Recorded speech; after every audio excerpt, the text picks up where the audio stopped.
क्या आप जानते हैं कि भारत का सबसे पुराना हाईवे चंद्रगुप्त मौर्य ने बनवाया था। यह हाईवे कई देशों को जोड़ता है और इसका नाम अब तक 5 बार बदला गया है। तो अब इसे किस नाम से जाना जाता है, चलिए जानते हैं। यह सड़क बांग्लादेश, भारत, पाकिस्तान और अफगानिस्तान को जोड़ती है। चंद्रगुप्त मौर्य के शासनकाल में इसे उत्तर पथ कहा जाता था। 16वीं शताब्दी में शेर शाह सूरी ने इसका पुनर्निर्माण कराया और इसका नाम सड़क-ए-आज़म रखा।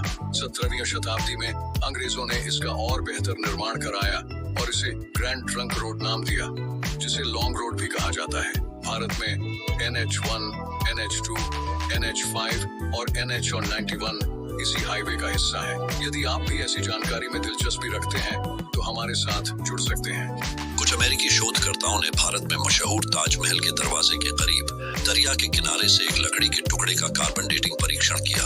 इन परीक्षणों के नतीजों ने उन्हें हिलाकर रख दिया। ताजमहल, जो दुनिया के 7 अजूबों में से एक है, जिसे मुगल बादशाह शाहजहां ने अपनी बेगम मुमताज की याद में तामीर करवाया था, तब से इस इमारत को मोहब्बत की अजीम निशानी माना जाता है। हालांकि इस मोहब्बत की दास्तान का एक स्याह पहलू भी है, जिसे कार्बन डेटिंग ने उजागर किया। नतीजों से वाज़ेह हुआ कि इस इमारत की बुनियाद शाहजहां के दौर से 300 साल पहले रखी गई थी। और हैरान करने वाली बात यह है कि उस वक्त के मुगल रिकॉर्ड्स में इस विशाल इमारत के निर्माण का कोई जिक्र नहीं मिलता, यहाँ तक कि ताजमहल का नाम तक नहीं मिलता। तो यह हकीकत में क्या है? और इससे भी अहम सवाल यह है कि किसी को इसके तहखाने में छिपे कमरों में दाखिल होने की इजाजत क्यों नहीं है? ताजमहल। दोस्तों, इस वीडियो में हम मैप की मदद से इंडिया के इंटरनेशनल बॉर्डर्स को देखेंगे। हमारा प्यारा भारत 7 देशों के साथ लैंड बॉर्डर शेयर करता है। अगर हम क्लॉकवाइज डायरेक्शन में देखें तो ये देश है पाकिस्तान, जिसके साथ भारत 3233 किलोमीटर का बॉर्डर साझा करता है। अफगानिस्तान के साथ 106 किलोमीटर, नेपाल के साथ 1770 किलोमीटर, चाइना के साथ 3488 किलोमीटर, भूटान के साथ 699 किलोमीटर, म्यांमार के साथ 1643 किलोमीटर और बांग्लादेश के साथ भारत 4156 किलोमीटर का लॉन्गेस्ट बॉर्डर शेयर करता है। अब अगर बात करें मैरीटाइम बॉर्डर्स की, तो भारत 7 देशों के साथ मैरीटाइम बॉर्डर शेयर करता है। अगर हम एंटी क्लॉकवाइज डायरेक्शन में देखें तो भारत पाकिस्तान, मालदीव, श्रीलंका, बांग्लादेश, म्यांमार, थाईलैंड और इंडोनेशिया के साथ मैरीटाइम बाउंड्री शेयर करता है। अगर इंडियन पेनिनसुला की बात करें तो 3 बड़ी वाटर बॉडीज हैं जो इसे सराउंड करती हैं। वेस्ट में अरेबियन सी, साउथ में इंडियन ओशन और ईस्ट कोस्ट में बे ऑफ बंगाल। क्या आप जानते हैं मुंबई से नागपुर तक जाने वाला एक्सप्रेसवे को मौत का एक्सप्रेसवे भी कहा जाता है, क्योंकि इसको शुरू हुए कुछ ही महीने हुए हैं, लेकिन इस पर इतने एक्सीडेंट हुए हैं कि लोग इस पर जाने से भी डर रहे हैं। आखिर इस 6 लेन चौड़े एक्सप्रेसवे पर इतने एक्सीडेंट क्यों हो रहे हैं, चलिए जानते हैं। दोस्तों, मुंबई से नागपुर तक जोड़ने वाला हाईवे 700 किलोमीटर से भी ज्यादा लंबा है, जिसका नाम है समृद्धि एक्सप्रेसवे। और इस हाईवे पर पिछले 8 महीनों में 900 से भी ज्यादा एक्सीडेंट हो चुके हैं। इतनी ज्यादा दुर्घटना होने की वजह ये है कि इस हाईवे पर ड्राइवर हाईवे हाइपोनेसिस का शिकार हो जाते हैं, क्योंकि इस सड़क के साइड में दूर दूर तक रुकने के लिए कोई होटल नहीं है, जिससे ड्राइवर रुक कर ब्रेक नहीं ले पाते और थकान के कारण से उनको झपकी आ जाती है, जिससे ये एक्सीडेंट होते हैं। वीडियो पसंद आई, सब्सक्राइब करें। क्या आप जानते हैं कि विशाल विंड मिल के पंखों को इतनी ऊंचाई पर कैसे लगाया जाता है, और ये धीमी गति से घूमने वाली पवन चक्की कितनी बिजली पैदा कर सकती है? आइए जानें। पवन चक्कियों को इतनी मजबूती से डिजाइन किया जाता है कि वे तेज हवाओं में भी टूटे नहीं। इनके ब्लेड 400 फीट तक लंबे हो सकते हैं और इन्हें स्थापित करना कोई आसान काम नहीं है। विशेष ट्रकों का उपयोग करके इन्हें साइट तक लाया जाता है। फिर इन ब्लेडों को जोड़कर क्रेनों की मदद से ऊंचाई पर सेट किया जाता है। पवन चक्कियां धीरे धीरे घूमती हैं, लेकिन इनका जनरेटर गियरबॉक्स की सहायता से 1800 आरपीएम तक की गति प्राप्त करता है। एक बड़ी पवन चक्की लगभग 3.5 मेगावाट बिजली उत्पन्न कर सकती है, जो 1900 घरों की जरूरतें पूरी करने के लिए पर्याप्त है। यदि आप भी ऐसी जानकारी में दिलचस्पी रखते हैं तो हमारे साथ जुड़ सकते हैं। प्लेन का इंजन इतना पावरफुल होता है कि वो उड़ती चिड़िया को भी अपने अंदर खींच लेता है। तो फिर ये लोग इंजन के आगे जाली क्यों नहीं लगा देते, ताकि कोई भी चिड़िया ना मरे? देखिए, प्लेन के इंजन को इस तरह डिजाइन किया जाता है कि वो ज्यादा से ज्यादा एयर इनटेक करे, लेकिन जाली लगाने से हवा कम अंदर जाएगी और कम थ्रस्ट बनेगा, जिससे ज्यादा फ्यूल खर्च होगा।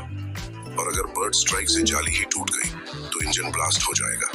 इसीलिए प्लेन के इंजन में ड्यूरेबल प्लेट्स लगाए जाते हैं, ताकि अगर कोई चिड़िया अंदर चली भी जाए तो उसका इतना बारीक चुरा बने जिससे इंजन को कोई नुकसान न हो। इटली देश यूरोप महाद्वीप में स्थित एक आकर्षित देश है, जिसकी राजधानी रोम है। यूरोप का भारत कहा जाने वाला यह देश यूरोप में स्थित कुल 20 देशों देशों में से एक आकर्षित देश है। इटली देश को 9वीं शताब्दी में ग्रीक वासियों द्वारा अस्तित्व में लाया गया। यदि जनसंख्या की दृष्टि से देखा जाए तो यह दुनिया का 23वां सबसे ज्यादा जनसंख्या वाला देश है तथा यूरोप का चौथा सबसे ज्यादा जनसंख्या वाला देश इटली है। यदि क्षेत्रफल की दृष्टि से देखा जाए तो इटली का कुल क्षेत्रफल लगभग 3,01,338 वर्ग किलोमीटर के दायरे में फैला हुआ है। इटली घूमने जाने के लिए अप्रैल से जून और सितंबर से अक्टूबर का महीना सबसे अच्छा माना जाता है। इस समय हीट भी काफी कम होती है और मौसम बहुत ही सुखद होता है। आसमान में हजारों फीट ऊंचाई पर एक प्लेन से दूसरे प्लेन में फ्यूल कैसे भरा जाता है? इतनी ऊंचाई पर फ्यूल भरते समय नीचे क्यों नहीं गिरता? और तो और, जब एयरपोर्ट पर फ्यूल को भरा जाता है तो कुछ प्लेनों में हवा में फ्यूल क्यों डाला जाता है? चलिए जानते हैं। आपको बता दें कि अगर आसमान में फ्यूल भरना हो तो दोनों प्लेनों को एक ही स्पीड में उड़ाना होगा। जो प्लेन फ्यूल को अपने अंदर कैरी करता है वह थोड़ी ऊंचाई पर उड़ता है। इस प्लेन में एक पतली लंबी ट्यूब लगी होती है जो दूसरे प्लेन की ट्यूब से ऑटोमेटिक लॉक हो जाती है। बाद में नीचे वाले प्लेन में फ्यूल भरा जाता है। और दोस्तों, हवा में फ्यूल भरने की जरूरत मिलिट्री एयरक्राफ्ट को होती है। लंबे सफर के दौरान जब इन प्लेन को दूसरे देश में उतरने की परमिशन ना मिले तब आसमान में ही रिफ्यूलिंग करनी पड़ती है। इस काम में काफी रिस्क होता है। छोटी सी गलती के बाद अकस्मात भी हो सकता है। दिल्ली की शान कुतुब मीनार आपने देखी होगी और इसकी ऊंचाई काफी है, ये भी आपको पता होगा। पर क्या आपको पता है कि कुतुब मीनार के अंदर आखिर आपको क्यों नहीं जाने दिया जाता? साल 1984 के पहले कुतुब मीनार के अंदर और अंदर की सीढ़ियों से ऊपर जाने दिया जाता था, लेकिन 4 दिसंबर 1984 को कुछ ऐसा हुआ जिसके कारण इसके दरवाजों को हमेशा के लिए बंद करना पड़ा। 4 दिसंबर 1984 के दिन करीब 400 लोग इसके अंदर थे और सीढ़ियों के जरिए इसके ऊपर चढ़ रहे थे। इनमें से ज्यादातर स्कूल के बच्चे थे क्योंकि वो स्कूल की तरफ से यहाँ घूमने आए थे। इसके अंदर की सीढ़ियाँ इतनी छोटी है कि एक समय पर कोई एक ही ऊपर या नीचे जा सकता है। इसमें 379 सीढ़ियाँ हैं। इसके अंदर रोशनी का भी कोई बाहरी सोर्स नहीं था, सिर्फ बिजली के बल्ब लगाए गए थे। लेकिन अचानक ही बिजली बंद हो गई और पूरे अंधेरे में सभी लोग डर गए और नीचे की तरफ भागने लगे। सीढ़ियाँ छोटी होने के कारण जल्दी से इससे उतरा भी नहीं जा सकता था। इस भगदड़ में 45 लोगों की मौत हो गई थी, जिसमें ज्यादातर बच्चे थे। तभी से कुतुब मीनार के अंदर जाना बंद करवा दिया गया। वीडियो को लाइक कर दीजिएगा। क्या आपको पता है कि आप सोने जैसी कीमती धातु अपने घर पर भी बना सकते हैं? सोना बनाने के लिए आपको लीड के कुछ टुकड़े नाइट्रिक एसिड में डालना होंगे। नाइट्रिक एसिड रिएक्शन करते हुए लीड को लीड नाइट्रेट में बदल देगा। उसके बाद एक और बीकर में बॉइलिंग वाटर लेकर उसमें 1 ग्राम पोटासियम आयोडाइड डालना है। जब यह इसमें डिसॉल्व हो जाए तो थोड़ी सी मक्खदार विनेगर की डालकर अपने पहले तैयार किया हुआ लीड नाइट्रेट सॉल्यूशन इसमें डाल देना है। आप देखेंगे कि इसका रंग पीला होने लगा है और हल्के हल्के पार्टिकल्स उठाना शुरू हो गया है। ये पार्टिकल्स सोने के हैं। अब आपने इस सॉल्यूशन को फिल्टर कर लेना है और आपका गोल्ड बनकर तैयार है। ऐसी ही और जानकारी के लिए हमें लाइक और सब्सक्राइब कर लें।